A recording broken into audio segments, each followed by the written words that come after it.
ቆይ ለምንድን ነው ፍታ ያለች? ምክንያቷን እንኳን በግልጽ አልነገረችኝም። ግን ለአንተ ደህንነት ሲባል ይሄን ነገር ማድረግ አለብን ነው የምትለው። ገባኝ። ብልጭ አለልኝ። ብልጭ ምን ሆነ ብልጭ ፍንትው ያለልህ? ይኸውልህ አባቷ እዛ ገጠር እያሉ ልጄን ለልጄ ተባብለው ነበር። ከዛ አሁን ሰውየው መጣ አንተን ቀይ ካርድ ብላለች። አይዞህ እንዴ አንተ እዚህ ሁኔታ ውስጥ ሆኜ እንኳን ትቀልዳለህ? በቃ ምን ሸይ ነው ፍታ ከተባልክ ፍታ። አንተ በደህና ሰዓት ትርታህን አሰማምጠህ የለ እንዴ? ምንድነው የምታቀብደው? እናማ በቃ ትርታህን እያሰማመጥክ ቆይ ማለት ነው። ምንድነው የምትለው? አልሰማህም። አንተ ልጅ ግን ቆይ ገብታላለች እንዴ? ልጅ ማ ገኒ? አዎ ገኒ። አረ እንደዚህ የሚባል ነገር የለም እንዴ? አንድ ሰው ሁለት ያፈቅራል እንዴ? እኔ እኮ ግራ ገባኝ ነው ሸራ አስጨነቀኝ። ያንተ ነገር እኮ ምንም የማይያዝ ነገር ሳሙና ማለት ነው። እባክህ እንደሱ እንኳን አይደለም። እኔ እኮ ወሻራ ግራ አጋባኝ። አው እንዴ ውጭ ብርብር አደረከኝ እኮ። ታዲያ ምንድነው ፎንቃ ከሌለብህ እንደዚህ የምታከዘው? እኔ እንጃ ብቻ ሳለምዳት አልቀርም።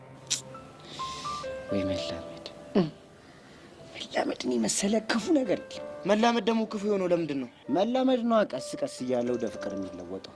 አንተ ልጅ ፍቅር ሳይዘህ ፍታ በቃ አይደል? በእናትህ እኔ ጭንቀት አልወድም። አታስጨንቀኝ። ና አሁን እንሂድ። ወዴት ነው የምንሄደው? ና እሱ ያሳያል ነው